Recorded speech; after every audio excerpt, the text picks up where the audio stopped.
అంటే ఏం లేదండి, విశ్వంలో నిహారికలు, ఈ గెలాక్సీలు ఈ రెండు మిగిలినటువంటి ప్రదేశాన్ని శూన్య ప్రదేశాలు అని అంటున్నారు.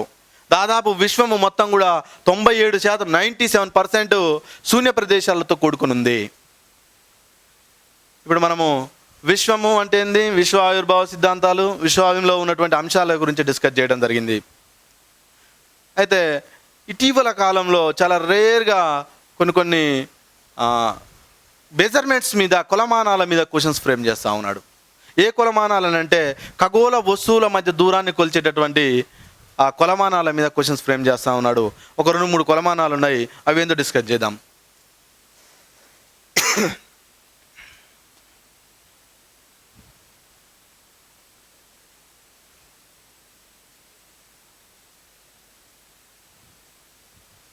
విశ్వంలో ఖగోళ వస్తువుల మధ్య గల దూరాన్ని కొలిచేటటువంటి పారామీటర్స్, కొలమానాలు ఏమి ఉన్నాయి? ఆస్ట్రనామికల్ యూనిట్, ఏయు, ఆస్ట్రనామికల్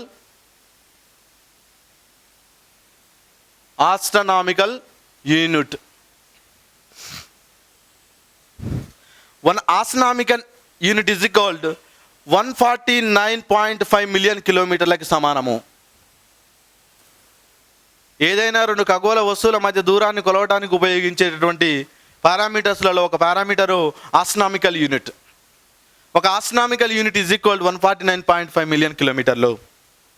తర్వాత కాంతి సంవత్సరాలు. కాంతి సంవత్సరం అంటే ఒక కాంతి సంవత్సరము ఈజ్ ఈక్వల్ 9.3 × 10⁻12 కిలోమీటర్స్, మిలియన్ కిలోమీటర్స్కి సమానము ఒక కాంతి సంవత్సరము. ఇది ఒక పారామీటర్. పారాసెక్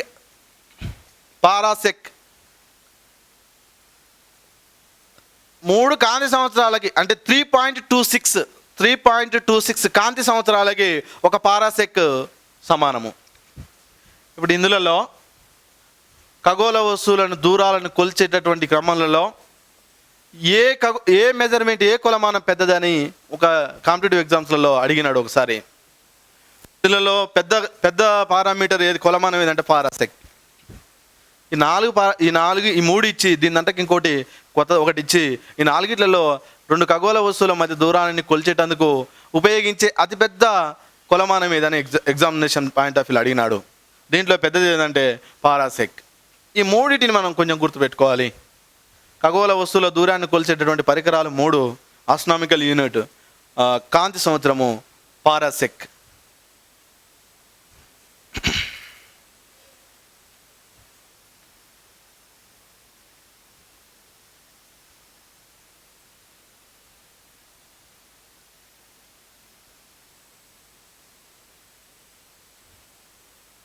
ఇప్పుడు మనం విశ్వం నుంచి వస్తున్నామండి. విశ్వంలో భాగమైనటువంటి సూర్యుడి కేంద్రంగా ఉన్నటువంటి గెలాక్సీని మనం పాలపుంత ఆకాశగంగా అంటున్నాము. దాన్నే సౌర కుటుంబం అని కూడా అంటున్నాము. సౌర కుటుంబం. ఎందుకంటే సూర్యుడు పెద్దన్నగా ఉండి, సూర్యుడి ఫ్యామిలీ మెంబర్కి పెద్దగా ఉండి, సూర్యుని చుట్టూ గ్రహాల చుట్టూ ఉపగ్రహాలు, ఆస్ట్రాయిడ్స్, తోకచుక్కలు, ఉల్కలు ఇవన్నీ కూడా సూర్యుని కేంద్రంగా ఉంటూ సూర్యుని చుట్టూ తిరుగుతూ ఉన్నాయి. అలాంటి ఫ్యామిలీని మనం ఏమంటున్నామంటే సౌర కుటుంబం అని అంటున్నాము. సౌర కుటుంబంలో భాగమైనటువంటి పెద్దన్న పాత్ర పోషిస్తున్నటువంటి సూర్యుడు గురించి కొంత మనం ఇన్ఫర్మేషన్ తెలుసుకోవాలి. సూర్యుడు ఒక నక్షత్రం. సూర్యునిలో జరుగుతున్నటువంటి చర్య, కేంద్రక సంలీన చర్య ద్వారా కాంతి జనిస్తూ ఉంది. సూర్యుని యొక్క వయసు దాదాపు 5 బిలియన్ల సంవత్సరాలు. సూర్యుని అంతర్భాగం గురించి అంటే సూర్యుని లోపట అంతర్భాగంలో ఏముందని డిస్కస్ చేస్తూ ఉంటే, సూర్యుని అంతర్భాగ నిర్మాణం తెలుసుకునే క్రమంలో దాన్ని 3 పొరలుగా విభజించి స్టడీ చేయవచ్చు. మొదటిది ఫోటోస్పియర్, కాంతి మండలం.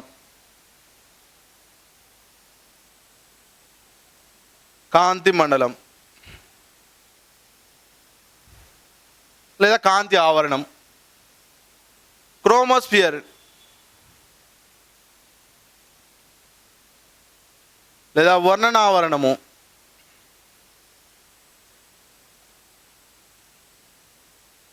మూడోది కరోనా. ఇట్లా 3 భాగాలు చేసి సూర్యుని మనం డిస్కస్ చేయవచ్చు.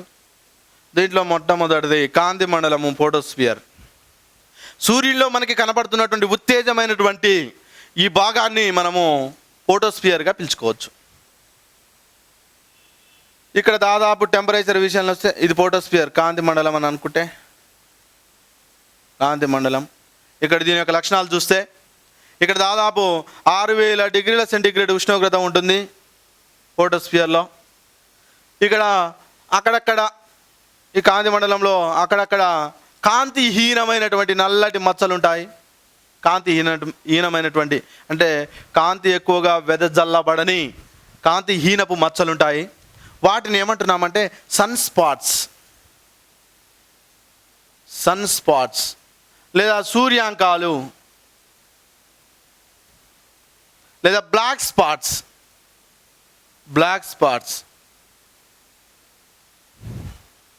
కాంతి మండలంలోని కాంతిహీనమైనటువంటి మచ్చలని సన్ స్పాట్స్ లేదా సూర్యాంకాలు లేదా బ్లాక్ స్పాట్స్ అంటున్నాము. అయితే దీని నుండి ఈ సన్ స్పాట్స్ నుండి ప్రతి 11 సంవత్సరాలకి విద్యుతావేశంతో కూడినటువంటి కొన్ని కణాలు భూమి మీదికి వెదజల్లు పడుతూ ఉంటాయి. సూర్యాంకాల నుండి లేదా సన్ స్పాట్స్ నుండి ప్రతి 11 సంవత్సరాలకు ఒకసారి విద్యుతావేశంతో కూడినటువంటి సౌర జ్వాలలు లేదా వాటినే సౌర సునామీలు ఇవి భూమి మీదికి ప్రసరిస్తూ ఉంటాయి. ఇలా ప్రసరించడం వల్ల భూమి మీద ఉన్నటువంటి సమాచార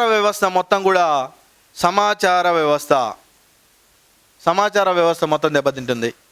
బ్యాంకింగ్ వ్యవస్థ కూడా దెబ్బతింటుంది. ప్రతి 11 సంవత్సరాలకు వస్తూ ఉంటాయండి ఇవి విద్యుదావేశ కణాలు. వీటి వల్ల సమాచార వ్యవస్థ కొంచెం దెబ్బతింటా ఉంది. ఇది సూర్యునిలో ఉన్నటువంటి మొదటి పొర. రెండోది క్రోమోస్ఫియర్ లేదా వర్ణనావరణము. ఈ కాంతి మండలానికి పైన ఉన్నటువంటి దీనినే మనము వర్ణనావరణం పిలుస్తాము. ఇక్కడ కూడా నల్లటి కాంతిహీనమైనటువంటి కొన్ని రేఖలు ఉన్నాయి. వాటిని ఫ్రాన్స్ హోపర్ రేఖలు అంటారు. ఫ్రాన్స్ హోపర్ రేఖలు. ఇక్కడ ఉష్ణోగ్రత చూస్తే వర్ణనావరణంలో 32,000 డిగ్రీల సెంటీగ్రేడ్ ఉష్ణోగ్రత ఉంటుంది వర్ణనావరణంలో. ఈ వర్ణావరణం అనేది సూర్యుడు ఉదయించేటప్పుడు, సూర్యుడు అస్తమించేటప్పుడు ఈ వర్ణావరణం మనం చూడవచ్చును. సూర్యుడు ఉదయించేటప్పుడు, అస్తమించేటప్పుడు. ఇక్కడ టెంపరేచర్ చూస్తే 32,000 డిగ్రీ సెంటీగ్రేడ్ ఉష్ణోగ్రత ఉంది. ఇక్కడ ఉన్నటువంటి కాంతిహీనమైనటువంటి మచ్చల్ని ఫ్రాన్స్ హోపర్ రేఖలు అంటున్నాము. దీని తర్వాత పొర లేదా లేయర్ కరోనా. చాలా మోస్ట్ ఎగ్జామినేషన్ పాయింట్ ఆఫ్ వ్యూలో ఇంపార్టెంట్ కరోనా. ఎన్నో ఎగ్జామ్లలో అడిగినాడు. కరోనా ఎప్పుడు కనబడుతుంది అని అంటే గ్రహణాల సమయాలలో కనబడుతుంది. గ్రహణం పట్టినప్పుడు, అది చంద్రగ్రహణం కానీ సూర్యగ్రహణం కానీ ఏదైనా కానీ గ్రహణాల సమయాలలో కనపడేటువంటి సూర్యుని యొక్క పొర లేదా సూర్యుని యొక్క రూపాన్ని ఏమంటున్నామంటే మనం కరోనా అంటున్నాము. ఇది గోల్డ్ రింగ్ మాదిరిగా, వజ్రపు రింగు మాదిరిగా కనపడుతూ ఉంది.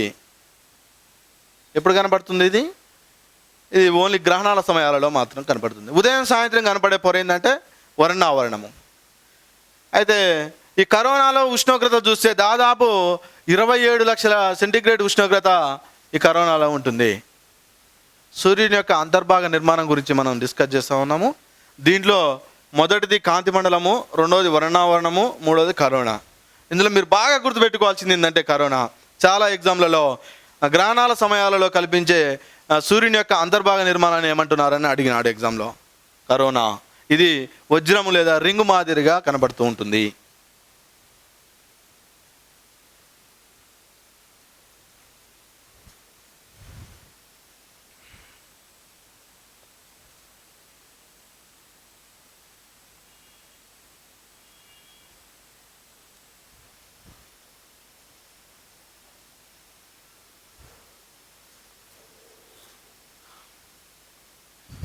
సౌర కుటుంబం అనగా సూర్యుడు, సూర్యుని చుట్టూ తిరిగేటటువంటి గ్రహాలు, ప్లానెట్స్, వాటి చుట్టూ తిరిగేటటువంటి ఉపగ్రహాలు, ఆస్ట్రాయిడ్స్, తోకచుక్కలు, ఉల్కలు, వీటన్నిటిని కలిపి మనము సౌర కుటుంబాన్ని అంటున్నాము.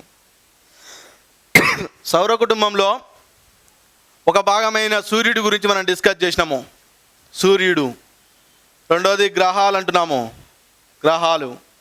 మూడోది ఉపగ్రహాలు అంటున్నాము, ఉపగ్రహాలు.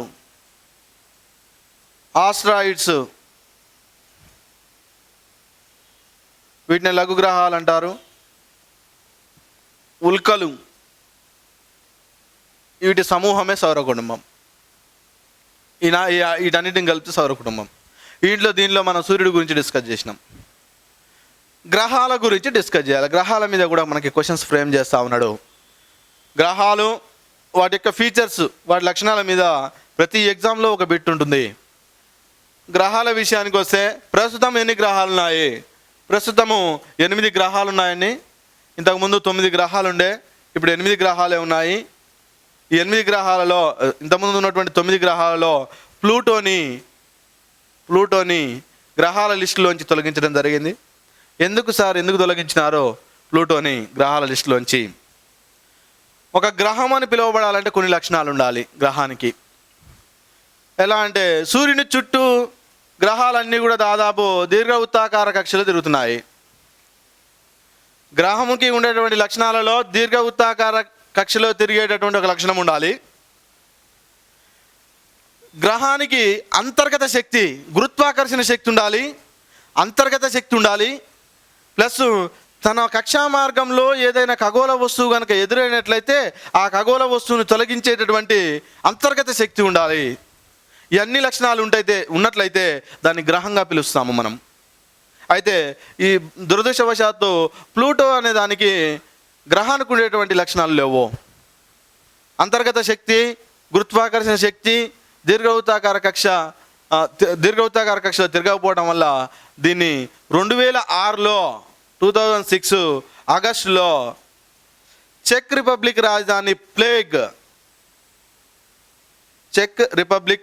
రాజధాని ప్రేగ్ సమావేశంలో, ఇంటర్నేషనల్ ఆస్ట్రానామికల్ యూనిట్ సమావేశంలో, చెక్ రిపబ్లిక్ రాజధాని ప్రేగ్ సమావేశంలో 2006 ఆగస్టులో దీని గ్రహాల లిస్టులోంచి తీసివేయడం జరిగింది ప్లూటోని. ఇప్పుడు ప్రస్తుతం ఎన్ని గ్రహాలు ఉన్నాయంటే 8 గ్రహాలు ఉన్నాయి. గ్రహాల లిస్టులోంచి తీసేసి దీన్ని దేంట్లో పెట్టినారు సార్ మరి అని అంటే మరుగుజ్జు గ్రహాలుగా, డ్వార్ ప్లానెట్స్లలో దీన్ని చేర్చడం జరిగింది. మరుగుజ్జు గ్రహాల లిస్టులో ఇప్పుడు ఎవరెవరు ఉన్నారంటే ప్లూటో, సెరస్, ఎరిస్, ఇవన్నీ కూడా మనకి మరుగుజ్జు గ్రహాలు, లేదా వీటిని డ్వార్ఫ్ ప్లానెట్ అని కూడా అంటున్నారు ఇంగ్లీష్లో. డ్వార్ఫ్ ప్లానెట్స్ మరుగుజ్జు గ్రహాల లిస్టులో ప్లూటో చేరిపోయింది. ఇప్పుడు మనం 8 గ్రహాలు, వాటి యొక్క ఫీచర్స్ గురించి స్టడీ చేయాలి. ఎగ్జామినేషన్ పాయింట్ ఆఫ్ వ్యూలో మనకి అవి ఇంపార్టెంట్.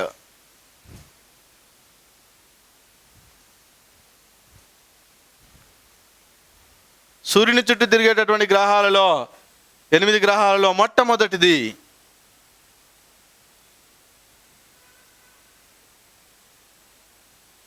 బుధుడు.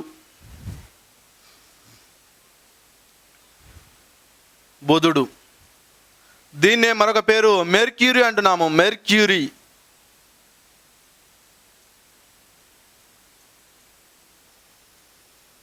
శుక్రుడు, ఈయన వీనస్ అని కూడా అంటున్నారు. ఈయన పేరే ఇంకొక పేరు. భూమి, అంగారకుడు లేదా కుజుడు లేదా మార్స్,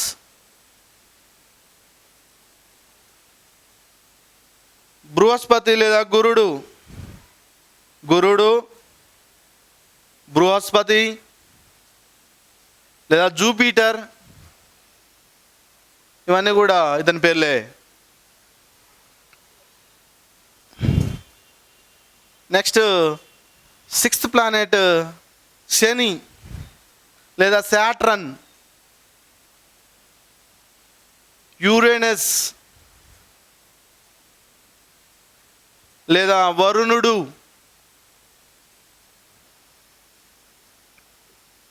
నెప్ట్యూన్ లేదా ఇంద్రుడు. ఓకేనండి. సూర్యుని చుట్టూ తిరిగేటటువంటి 8 గ్రహాలలో మొట్టమొదటి బుధుడు, దాన్నే మెర్క్యూరీ అంటున్నాము. రెండోవాడు శుక్రుడు, వీనస్ అంటున్నాము. మూడోవాడు భూమి. 4 అంగారకుడు లేదా కుజుడు. 5 బృహస్పతి లేదా గురుడు లేదా జూపిటర్. 6 శని, శాట్రన్. 7 యురేనస్, వరుణుడు. 8 నెప్ట్యూన్, ఇంద్రుడు. ఒక్కొక్క గ్రహం గురించి వాటి యొక్క ఫీచర్స్ గురించి మనకి ఎగ్జామినేషన్ పాయింట్ ఆఫ్ వ్యూలో ఇంపార్టెంట్. ఆ బిట్స్ కొంచెం డిస్కస్ చేద్దాం. నెంబర్ 1 బుధుడు.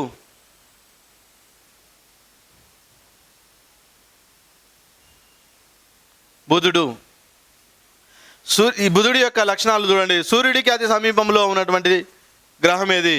బుధుడు. పాదరసం పేరుతో పిలువబడినటువంటి గ్రహం ఏది? బుధుడు. అతి చిన్న గ్రహం ఏది? బుధుడు. ఉపగ్రహాలు లేనటువంటి గ్రహం ఏది? బుధుడు. తన చుట్టూ కంటే అంటే భ్రమణ కాలం కంటే పరిభ్రమణ కాలం తొందరగా చుట్టి వస్తున్నటువంటి గ్రహం ఏదంటే బుధుడు. బుధునికి మరొక పేరు బ్లూ ప్లానెట్ అంటున్నాము. దీన్ని అపోలో అంటున్నారు. బుధుడి లక్షణాలు ఇవన్నీ కూడా గుర్తుపెట్టుకోవాలి మీరు. నెంబర్ 2 శుక్రుడు లేదా వీనస్. ఈయన లక్షణాలు చూడండి ఒకసారి. అత్యంత ప్రకాశవంతమైనటువంటి గ్రహం ఏదంటే శుక్రుడు. కార్బన్ డైఆక్సైడ్ CO2 92% CO2 గల గ్రహం ఏదంటే శుక్రుడు. ఉపగ్రహాలు లేని గ్రహం ఏదంటే శుక్రుడు. గ్రీన్ హౌస్ ఎఫెక్ట్ ఎక్కువగా ఉన్నటువంటి గ్రహం ఏదంటే శుక్రుడు. ప్లస్ ఉదయ సాయంత్రపు సంధ్యాతార, ఉదయపు తార లేదా సంధ్యాతార, మార్నింగ్ స్టార్, ఈవినింగ్ స్టార్ అని పిలువబడుతున్న గ్రహం ఏది? శుక్రుడు. భూమికి దగ్గరగా ఉన్నటువంటి గ్రహం ఏది?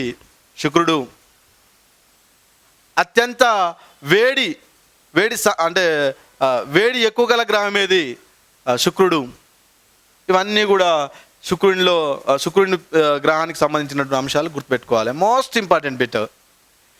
గ్రహాలన్నీ కూడా దాదాపు పశ్చిమం నుండి తూర్పు తిరుగుతూ ఉంటాయి, అపసవ్య దిశలో తిరుగుతుంటాయి. కానీ తూర్పు నుండి పశ్చిమానికి తిరిగేటటువంటి గ్రహం ఏదంటే శుక్రుడు. అందుకనే శుక్రుడు గ్రహం మీద పశ్చిమాన ఉదయించి తూర్పున అస్తమిస్తాడు. ఎగ్జామినేషన్ పాయింట్ ఆఫ్ లో ఇంతకుముందు అడిగినాడు. అన్ని గ్రహాలేమో పశ్చిమ నుండి తూర్పు తిరిగితే ఒక 2 గ్రహాలు మాత్రం తూర్పు నుండి పశ్చిమ తిరుగుతున్నాయి, సవ్య దిశలో తిరుగుతున్నాయి. అందులో మొదటిది శుక్రుడు. ఓకేనండి. నెక్స్ట్ 3rd, మూడోది భూమి.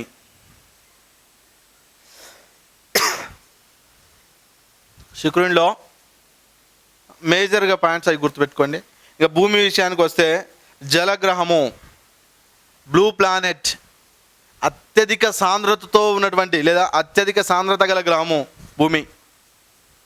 బరువు సాంద్రత గల గ్రహం భూమి. జీవగ్రహము భూమి. శుక్రునికి దగ్గరగా ఉన్న గ్రహము భూమి. ఏకైక ఉపగ్రహం కలిగినటువంటి చంద్రుడు ఉపగ్రహం కలిగినటువంటి గ్రహము భూమి. అయితే ఇక్కడ భూమి గురించి తెలుసుకునే క్రమంలో భూ ఆవిర్భావ సిద్ధాంతాలు మనం డిస్కస్ చేసినాం ఆల్రెడీ. అవి అక్కడ కొంచెం గుర్తుపెట్టుకోవాలి మీరు. సూర్యుడి చుట్టూ భూమి తిరుగుతున్న క్రమంలో కొన్ని పరిణామాలు జరుగుతూ ఉన్నాయి. ఆ పరిణామాల మీద ఎగ్జామినేషన్ పాయింట్ ఆఫ్ వ్యూలో క్వశ్చన్స్ ఫ్రేమ్ చేస్తూ ఉన్నాడు.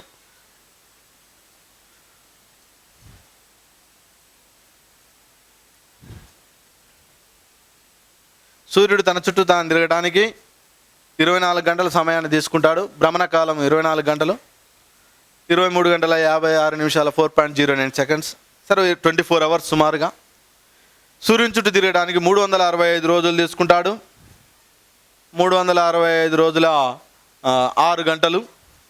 4 సంవత్సరాలకి 6 గంటలు, 4 సంవత్సరాలు కలుపుకొని ప్రతి 4 సంవత్సరాలకి లీప్ సంవత్సరంగా 366 రోజులు వస్తాయి. అవి పక్కకు పెట్టేయండి, దాని గురించి డిస్కస్ చేద్దాం. దీనికంటే ముందల సూర్యుని చుట్టూ భూమి దీర్ఘవృత్తాకార కక్షలో తిరుగుతూ ఉన్నప్పుడు ఈ దీర్ఘవృత్తాకార కక్షలో సూర్యునికి ఒకానొక టైంలో దగ్గరగా వస్తున్నాడు భూమి, ఒకానొక టైంలో దూరంగా పోతున్నాడు. దూరంగా దగ్గరగా వచ్చే ఈ సమయాలలో భూమి మీద కొన్ని వాతావరణంలో కొంత మార్పు జరుగుతూ ఉంది. ఎగ్జామినేషన్ పాయింట్ ఆఫ్ వ్యూలో కొన్ని టర్మ్స్ అడుగుతూ ఉన్నాడు మనకి. దీర్ఘవృత్తాకార కక్షలో సూర్యునికి దగ్గరగా వచ్చినటువంటి ఈ సమయాన్ని ఏమంటున్నారు అంటున్నాడు ఎగ్జామినేషన్లో. చాలా మోస్ట్ ఇంపార్టెంట్. పరిహేలి. సూర్యునికి సమీపంలో భూమి వచ్చినప్పుడు దాన్ని ఏమని పిలుస్తున్నామంటే పరిహేలి అంటున్నాము. దాన్ని ఇంకొక టర్మ్తో రవినీచ. ఎగ్జామ్లో ఇది అడుగుతున్నాడు, రవినీచ. పరిహేలి సమయాన్ని ఏమంటున్నామంటే రవినీచ. మామూలుగా సూర్యునికి భూమికి మధ్య దూరము ఒక ఆస్ట్రానామికల్ యూనిట్, అంటే 149.5 మిలియన్ కిలోమీటర్లు సూర్యునికి భూమికి మధ్య గల దూరము మామూలుగా అయితే. దీర్ఘవృత్తాకార కక్షలో దగ్గరగా వచ్చినప్పుడు పరిహేలి సమయంలో సూర్యునికి భూమికి మధ్య దూరము 147 మిలియన్ కిలోమీటర్స్ ఉంది, 147 మిలియన్ కిలోమీటర్లు. ఈ పరిహేలి లేదా రవినీచ అనే స్థితి ఏ రోజున మనకి సంభవిస్తుంది అంటే జనవరి 3న. జనవరి 3. ఎగ్జామినేషన్ పాయింట్ ఆఫ్ వ్యూలో ఇట్లా కూడా అడుగుతా ఉన్నాడు. భూమి తన సంవత్సరపు కాలంలో అంటే 365 రోజుల కాలంలో ఏ మాసంలో ఏ రోజులో సూర్యుని యొక్క కాంతిని ఎక్కువగా గ్రహిస్తుంది అని అడుగుతా ఉన్నాడు ఎగ్జామినేషన్ పాయింట్ ఆఫ్ వ్యూలో. మీరు బాగా అబ్జర్వ్ చేసి చూడండి. సూర్యునికి భూమి దగ్గరగా వచ్చే సమయం ఏదని అనుకున్నామో జనవరి 3 పరిహేలి సమయము. ఆ రోజున మాత్రమే జనవరి 3న సూర్యుని కాంతిని భూమి ఎక్కువగా గ్రహిస్తూ ఉంది. ఇక రెండో స్థితి చూస్తే సూర్యునికి భూమికి మధ్య దూరము పెరిగిన స్థితి, దీన్ని అపహేలి అంటున్నాము. అపహేలి. దీన్నే రవి ఉచ్చ స్థితి. ఇది జూలై 4న సంభవిస్తుంది. జూలై 4న. ఈ సమయంలో సూర్యునికి భూమికి మధ్య దూరం ఎంత ఉంటుంది అని అంటే 152 మిలియన్ కిలోమీటర్లు ఉంటుంది. మామూలుగానైతే 149.5 మిలియన్ కిలోమీటర్లు ఉంటుంది. పరిహేలి సమయంలో లేదా రవినీచ సమయంలో జనవరి 3న 147 మిలియన్ కిలోమీటర్స్ ఉంటుంది. అపహేలి సమయంలో రవి ఉచ్చ స్థితిలో జూలై 4న 152 మిలియన్ కిలోమీటర్లు ఉంటుంది. ఈ టర్మ్స్ మనకి ఎగ్జామినేషన్ పాయింట్ ఆఫ్ వ్యూలో ఇంపార్టెంట్. ఇవి ఎక్కువగా అడుగుతా ఉన్నాడు. ఓకేనా. భూమి గురించి మనం డిస్కస్ చేస్తూ ఉన్నాము. భూమి యొక్క ఏకైక ఉపగ్రహము చంద్రుడు. ఈ చంద్రుని గురించి కొన్ని అంశాలు నేర్చుకుందాము. ఈ చంద్రుని మీద కూడా అప్పుడప్పుడు ఎగ్జామ్లో కొన్ని బిట్స్ వస్తూ ఉన్నాయి. ఒకసారి చూడండి. చంద్రుడు నక్షత్రమా? కాదు. చంద్రుడు నక్షత్రము కాదు.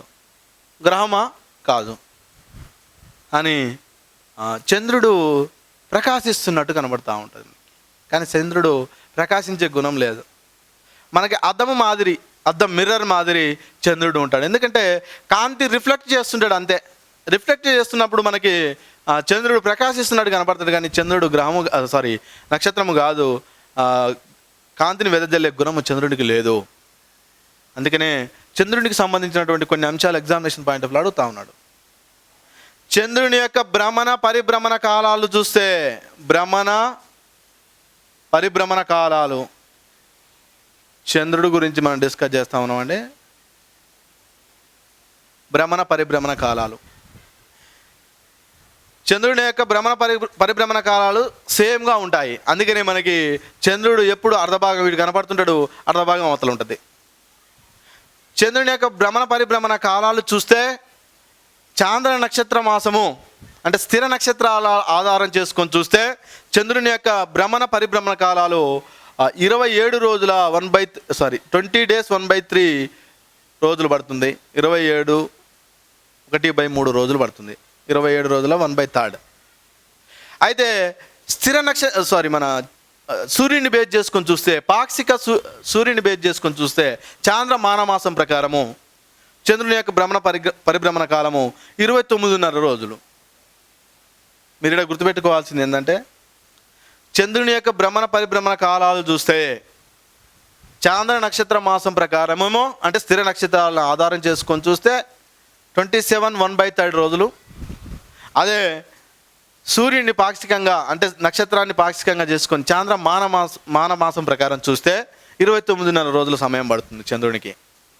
భూమికి అయితే 24 గంటలు, సూర్యునికి అయితే తన చుట్టూ తాను తిరగడానికి 25 రోజులు పడుతుంది. సూర్యునికి అయితే సూర్యుని భ్రమణ కాలము తన చుట్టూ తాను తిరగడానికి 25 days.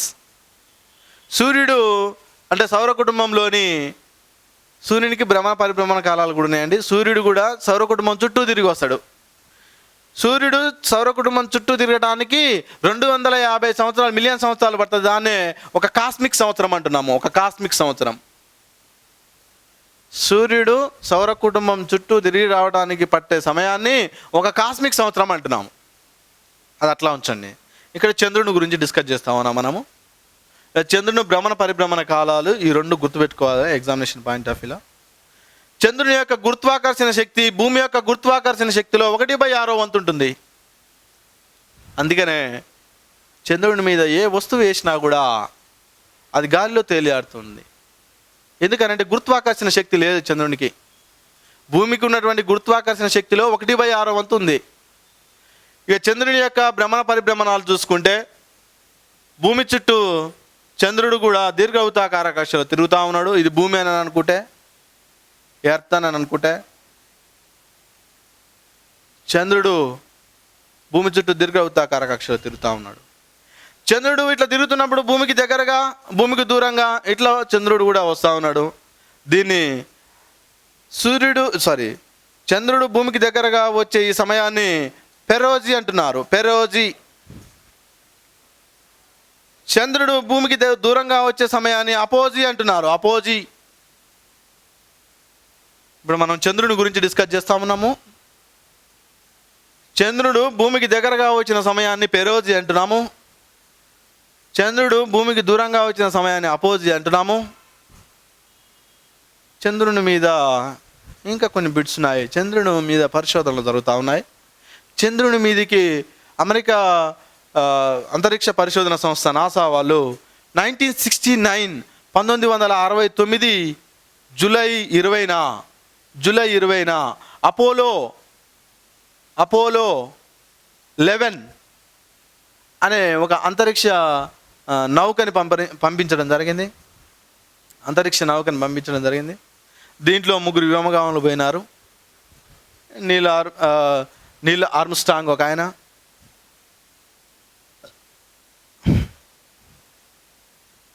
Neel Armstrong,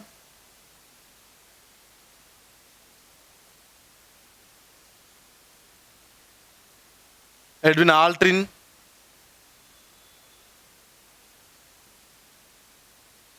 Michael కొలైన్,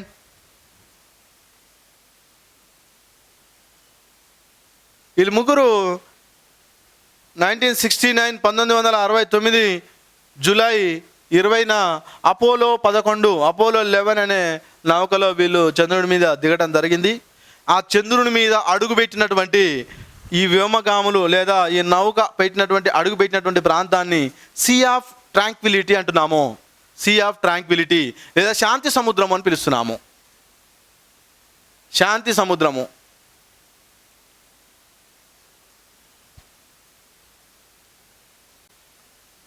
Aldrin, Michael కొలైన్, Edwin Aldrin, Michael కొలైన్ వీళ్ళు ముగ్గురు కలిసి అపోలో 11లో పోయి చంద్రుని మీద దిగినటువంటి ల్యాండ్ అయినటువంటి ప్రదేశాన్ని సీ ఆఫ్ ట్రాంక్విలిటీ అంటున్నాము. దాని తెలుగులో శాంతి సముద్రం అని అంటున్నాము. మనకి ఎగ్జామినేషన్ పాయింట్ ఆఫ్ వ్యూ ఇంతకుముందు అడిగినాడు. సీ ఆఫ్ ట్రాంక్విలిటీ లేదా శాంతి సముద్రం అనేది దేని మీద ఉంది అని నన్ను అడిగినాడు. అప్పుడు చంద్రుడు ఆన్సరు. ఓకే,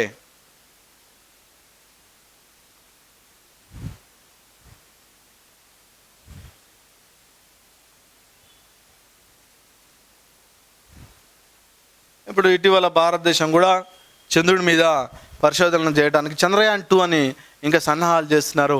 చంద్రయాన్-2 అనే పరిశోధన నడుస్తూ ఉన్నది. దాని డీటెయిల్స్ వచ్చిన తర్వాత చూసుకోవచ్చు. ఇప్పటి వరకు చంద్రునికి సంబంధించినటువంటి అప్డేట్స్ అంత కొంచెం వీటి మీద అప్పుడప్పుడు టచ్ చేస్తూ ఉండే ఎగ్జామినేషన్ పాయింట్ ఆఫ్ వ్యూలో. దీంతోపాటు ఒకనొక 1995 లేదా గ్రూప్ 1 ఫిలిమ్స్లలో అడిగినాడు, లిబ్నిడ్జ్ అనే పర్వతం ఎక్కడుందని అడిగినాడు. లిబ్నిడ్జ్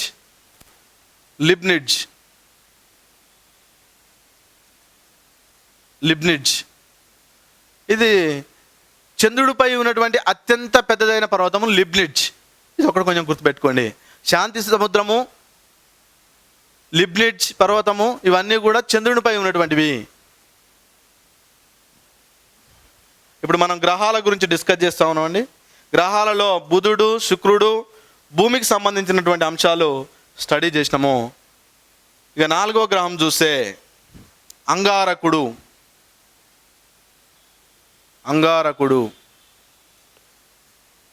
లేదా మార్స్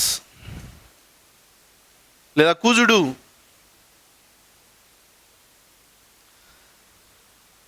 భూమిని పోలి ఉన్న గ్రహము, శిలా నిర్మితమైనటువంటి గ్రహము అంగారకుడు. దాదాపు తన చుట్టూ తాను తిరిగేటందుకు భూమి ఎంతైతే సమయాన్ని తీసుకుంటుందో 24 గంటల సమయాన్ని, సుమారు అంతే సమయాన్ని తీసుకునేటువంటి గ్రహము అంగారకుడు. అంగారకుడి మీద జీవం ఉందని ఇటీవల కాలంలో పరిశోధనలు చేస్తూ ఉన్నారు నాసా పరిశోధన సంస్థ. అంగారకుడికి ఉన్నటువంటి ఏకైక 2 ఉపగ్రహాలు ఉన్నాయి, ఫోబస్, డిమోస్. ఈ రెండింటిని కొంచెం చూసుకోండి. అంగారకుడికి ఉన్నటువంటి ఉపగ్రహాల సంఖ్య 2. ఒకటేమో ఫోబస్, రెండోదేమో డిమోస్. అరుణతార లేదా రెడ్ ప్లానెట్ అని దేన్ని అంటున్నారు? అంగారకునికి సంబంధించినటువంటి అంశాలు అంతవరకు సరిపోతాయి. ఇక నెక్స్ట్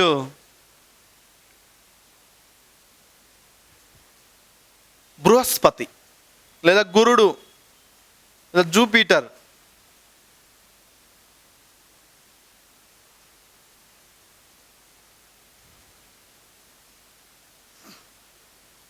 ఈయన గురించి 4 అంశాలు చూడండి. గ్రహాలలోకి వెళ్ళే అత్యంత పెద్దైన గ్రహము బృహస్పతి. తన చుట్టూ తాను తక్కువ సమయాన్ని తీసుకొని తిరుగుతున్నటువంటి గ్రహము బృహస్పతి. 9 గంటలు, సుమారు 9 గంటల 46 నిమిషాలు. ఎక్కువ ఉపగ్రహాలు కలిగినటువంటి గ్రహము బృహస్పతి. ఈ గ్రహాలు దాదాపు అప్డేట్ అవుతున్నాయి. ఇంతకుముందు అయితే 62, 63 గ్రహాల సంఖ్యను ఎగ్జామినేషన్ పాయింట్ ఆఫ్ వ్యూ అడగడు. కాకపోతే అత్యధిక ఉపగ్రహాలు కలిగినటువంటి గ్రహం ఏదని అడుగుతుంటాడు బృహస్పతి. పెద్దది గ్రహం ఇదే, ఎక్కువ ఉపగ్రహాలు కలిగినటువంటి గ్రహం కూడా బృహస్పతినే. ఇందులో అత్యంత పెద్దదైన ఉపగ్రహం ఏది? గనిమేడ అనేది బృహస్పతికి గల ఉపగ్రహాలలో అత్యంత పెద్దదైన ఉపగ్రహము. వాయువులతో కూడుకున్నటువంటి గ్రహము బృహస్పతి. అత్యంత తేలికైన గ్రహము, అత్యంత తేలికైన 2వ గ్రహము శని తర్వాత బృహస్పతి. భ్రమణ కాలము తక్కువగా కలిగి అత్యంత వేగంగా తిరిగేటటువంటి గ్రహము బృహస్పతి. ఈ బృహస్పతికి సంబంధించిన అంశాలు ఇంతవరకు గుర్తుపెట్టుకుంటే సరిపోతుంది.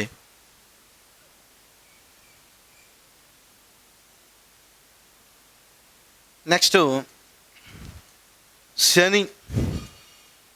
ఈయన శాట్రన్ అంటున్నాము. శాట్రన్ 2వ అతిపెద్ద గ్రహము శని. శనికి సంబంధించిన అంశాలు కొంచెం ఇంపార్టెంట్ మనకి. 2వ అతిపెద్ద గ్రహము శని. ఎక్కువ ఉపగ్రహాలు కలిగిన 2వ గ్రహము శని. దాదాపు 58 ఉపగ్రహాలు ఉన్నాయి దీనికి. ఈ 58 ఉపగ్రహాలు అత్యంత పెద్దదైన ఉపగ్రహము టైటాన్. గుర్తుపెట్టుకోవాల్సింది ఏంటంటే ఇంతకుముందు ఎగ్జామినేషన్ పాయింట్ ఆఫ్ వ్యూలో గ్రహాలలో పెద్దది ఇది అనేది అడిగేది. ఇప్పుడు అది పోయింది. 2వ పెద్ద గ్రహం ఏది? శని. 2వ ఉపగ్రహాలు ఎక్కువగా కలిగినటువంటి 2వ పెద్ద గ్రహం ఏది? శని. అయితే శనికి సంబంధించినటువంటి కొన్ని ఫీచర్స్ ఉన్నాయి చూడండి. అందమైన గ్రహం ఇది. ఎక్కువ వలయాలు, బంగారు వలయాలు కలిగినటువంటి గ్రహము శని.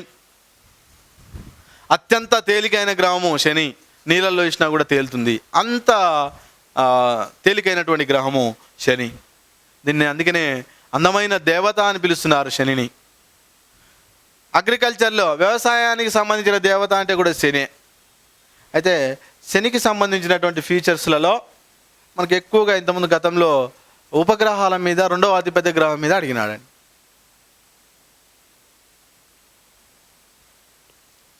Next Uranus 7th one Uranus లేదా వరుణుడు.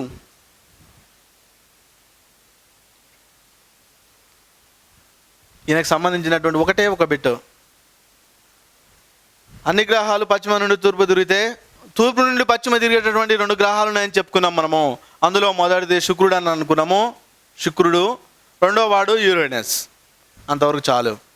రెండో వాడు యురేనస్. ఈయనకు కూడా ఉపగ్రహాలు ఉన్నప్పటికీ ఆ పేర్లు అవసరం లేదు. ఆ పేర్లు మనకి ఎగ్జామినేషన్ పాయింట్ ఆఫ్ వ్యూ ఎప్పుడు కూడా అడగలేదు. ప్లస్ యురేనస్కి సంబంధించి ఒకటి బిట్టిడ గుర్తుపెట్టుకోవాల్సింది, పశ్చిమం నుండి తూర్పు కాకుండా తూర్పు నుండి పశ్చిమం తిరిగే గ్రహాల లిస్టులో 2వ గ్రహము యురేనస్, మొదటిది శుక్రుడు. 8వది లాస్ట్ వన్ నెప్ట్యూన్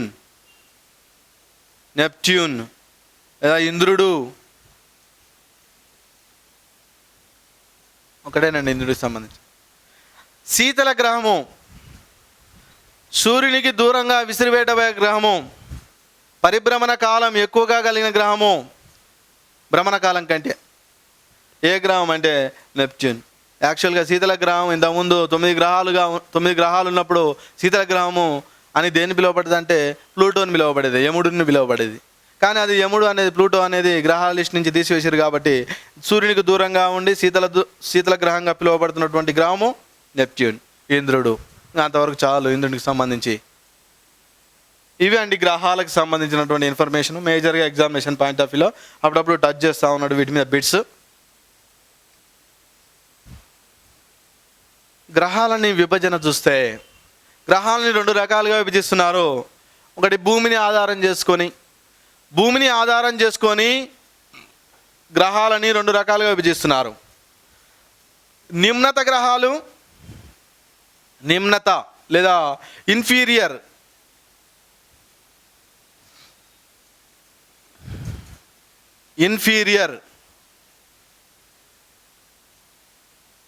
ఉన్నత గ్రహాలు, సుపీరియర్. అంటే సూర్యుడు, బుధుడు, శుక్రుడు, భూమి. ఇక్కడ బృహస్పతి, శని, యురేనస్, నెప్ట్యూన్. దీన్ని ఆధారం చేసుకొని చూస్తే అంటే భూమిని ఆధారం చేసుకొని విభజిస్తే భూమికి సూర్యునికి మధ్యలో ఉన్నటువంటి ఈ గ్రహాలని అంటే బుధుడు, శుక్రుడిని నిమ్నత గ్రహాలు అంటున్నారు, ఇన్ఫీరియర్ ప్లానెట్స్. భూమికి ఆవల వైపు ఉన్నటువంటి గ్రహాలు అంటే బృహస్పతి, శని, యురేనస్, నెప్ట్యూన్, వీటిని ఉన్నత గ్రహాలు లేదా సుపీరియర్ గ్రహాలు అని పిలుస్తున్నాము. ఇప్పుడు ఏం చేస్తున్నానంటే నేను గ్రహాల విభజన, మన గ్రహాల గురించి డిస్కస్ చేసినామండి. మొత్తం 8 గ్రహాల గురించి డిస్కస్ చేసినాము. ఆ గ్రహాలను విభజిస్తున్నాం. ఎట్లా విభజిస్తున్నాం అంటే భూమి ఆధారంగా విభజన ఒకటి, గ్రహాల యొక్క శిలా నిర్మిత పదార్థాలతో అంటే భౌతిక రసాయన పదార్థాల ఆధారంగా విభజన ఉంటుంది. 2 రకాలుగా విభజించుకుంటున్నాము. ఇదేమో భూమి ఆధారంగా. అయితే భౌతిక రసాయనిక పదార్థాల ఆధారంగా గ్రహాల విభజన చూస్తే అంతరగ్రహాలు, బాహ్య గ్రహాలు.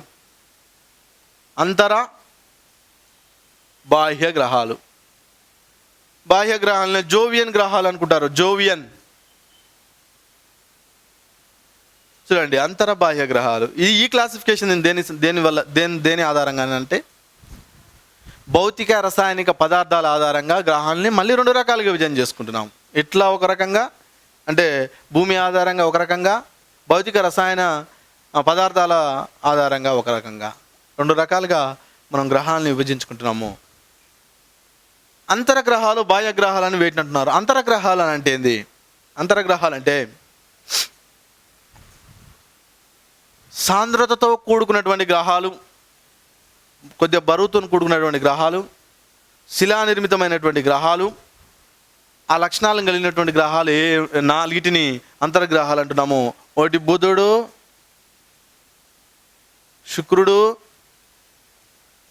భూమి, అంగారకుడు. ఈ 4 గ్రహాలని అంతర్గ్రహాలు అంటున్నాము. బాహ్య లేదా జోవియన్ గ్రహాలు అనేది వేటిని అంటున్నాము? బృహస్పతి, శని, యురేనస్, నెప్ట్యూన్. ఈ 4 గ్రహాలని బాహ్య గ్రహాలు అంటున్నాము.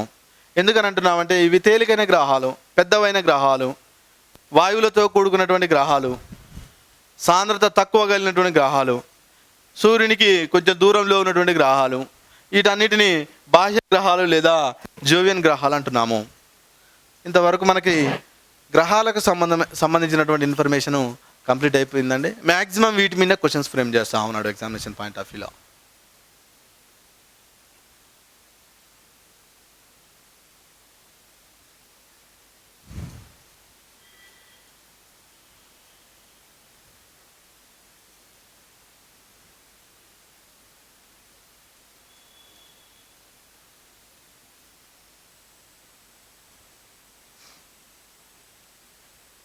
సౌర కుటుంబం అంటే సూర్యుడు, గ్రహాలు, ఉపగ్రహాలు, ఆస్ట్రాయిడ్స్, తోకచుక్కలు, ఉల్కలు అని చెప్పుకున్నాము.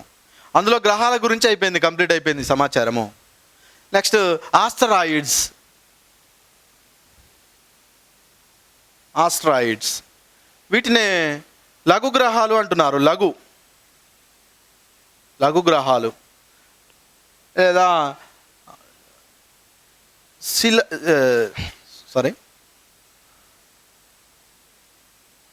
చిన్న గ్రహాలు, శిలాశిథిలాలు రకరకాలుగా పిలుస్తున్నారు.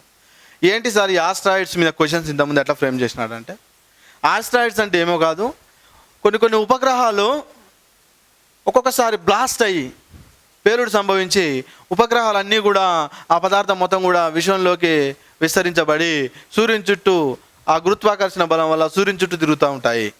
అయితే సూర్యుని చుట్టూ తిరిగే క్రమంలో అంగారకుడికి బృహస్పతికి మధ్యలో ఉండి సూర్యుని చుట్టూ దీర్ఘవృత్తాకార కక్షలో తిరిగేటటువంటి లఘు గ్రహాలని, చిన్న గ్రహాలని ఆస్ట్రాయిడ్స్ అంటున్నారు. వీటిని అతిథి గ్రహాలు అని కూడా పిలుస్తారు. అతిథి గ్రహాలు అని కూడా పిలుస్తున్నారు. ఎగ్జామ్లో సార్ అడిగినాడు, ఆస్ట్రాయిడ్స్ ఏ గ్రహాల మధ్య నుండి తిరుగుతున్నాయని అడిగినాడు. అయితే ఒకటి అంగారకుడు, బృహస్పతికి మధ్య నుండి తిరుగుతున్నాయి. ఆస్ట్రాయిడ్స్లలో ఒకానొక సమయంలో డ్వార్ఫ్ ప్లానెట్స్ అని కూడా పిలుస్తారు, అంటే మరుగుజ్జు గ్రహాలను కూడా పిలుస్తారు.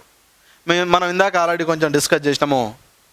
ఏంటంటే డ్వార్ఫ్ ప్లానెట్స్ అని అంటే, మరుగుజ్జు గ్రహాలు అని అంటే ప్లూటో, సెరెస్, ఎరిస్, వీటిని ఆస్ట్రాయిడ్స్ అంటే మరుగుజ్జు గ్రహాలుగా కూడా పిలుస్తున్నాము.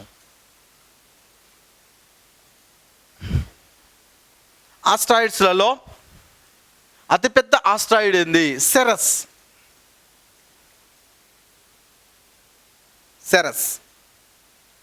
అతి చిన్నది ఏది? హెర్మోస్పెన్. అతిపెద్దది సెరస్. ఆస్ట్రాయిడ్స్ మీద మనకి ఎగ్జామినేషన్ పాయింట్ ఆఫ్ వ్యూలో ఒకటే అడుగుతున్నాడండి, ఏ గ్రహాల మధ్యన ఉంటాయి అనేది అడుగుతున్నాడు ఎగ్జామినేషన్ పాయింట్ ఆఫ్ వ్యూలో. అది కొంచెం గుర్తుపెట్టుకొని సరిపోతుంది. ఇప్పుడు మనం గ్రహాల గురించి, ఉపగ్రహాల గురించి, ఆస్ట్రాయిడ్స్ గురించి కొంత డిస్కస్ చేసినాము. నెక్స్ట్ తోకచుక్కలు.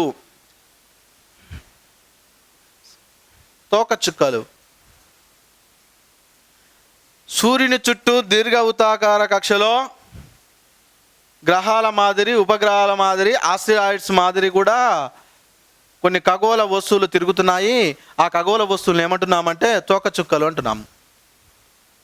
సూర్యుని చుట్టూ దీర్ఘవృత్తాకార కక్షలో తిరిగేటటువంటి ఖగోళ వస్తువులని తోకచుక్కలు అంటున్నాము. ఈ తోకచుక్కల యొక్క అంతర్భాగం చూసుకుంటే సూర్యునికి దూరంగా ప్రయాణిస్తున్నప్పుడు తోకచుక్కలు మనకి ఒక కేంద్రకము కనపడుతుంది. ఒక కేంద్రకము మనకి ప్రధానంగా కనపడుతుంటుంది.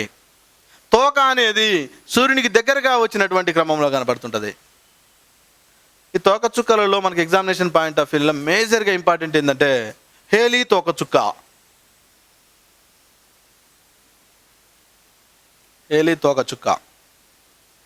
ఇది ప్రతి 76 సంవత్సరాలకు ఒకసారి మనకి కనిపిస్తూ ఉంటుంది. హేలీ తోకచుక్క 1986లో 1986లో హేలీ తోకచుక్క ఒకసారి కనబడింది.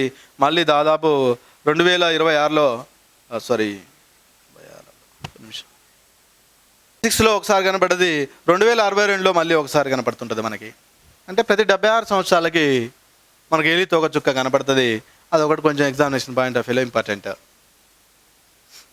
నెక్స్ట్ ఉల్కలు, షూటింగ్ స్టార్స్ అంటున్నాం వీటినే. ఉల్కలు, షూటింగ్ స్టార్స్.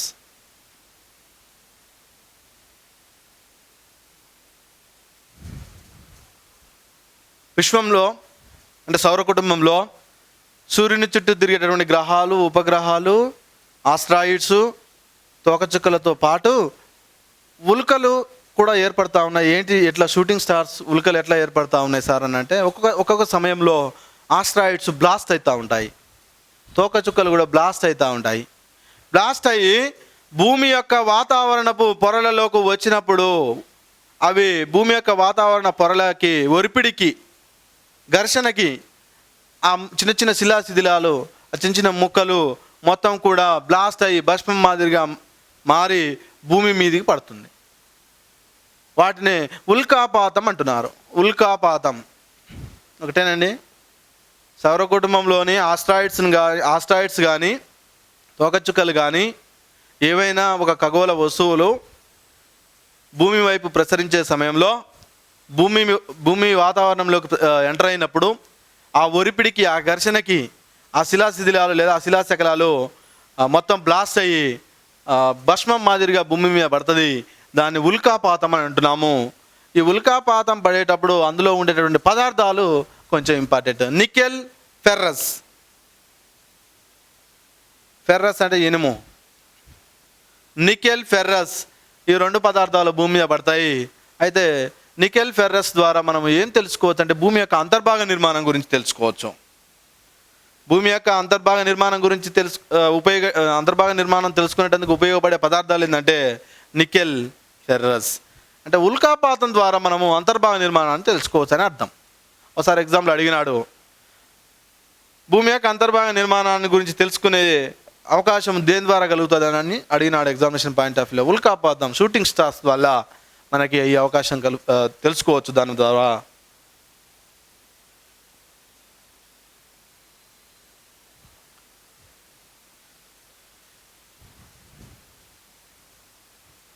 ఓకేనండి.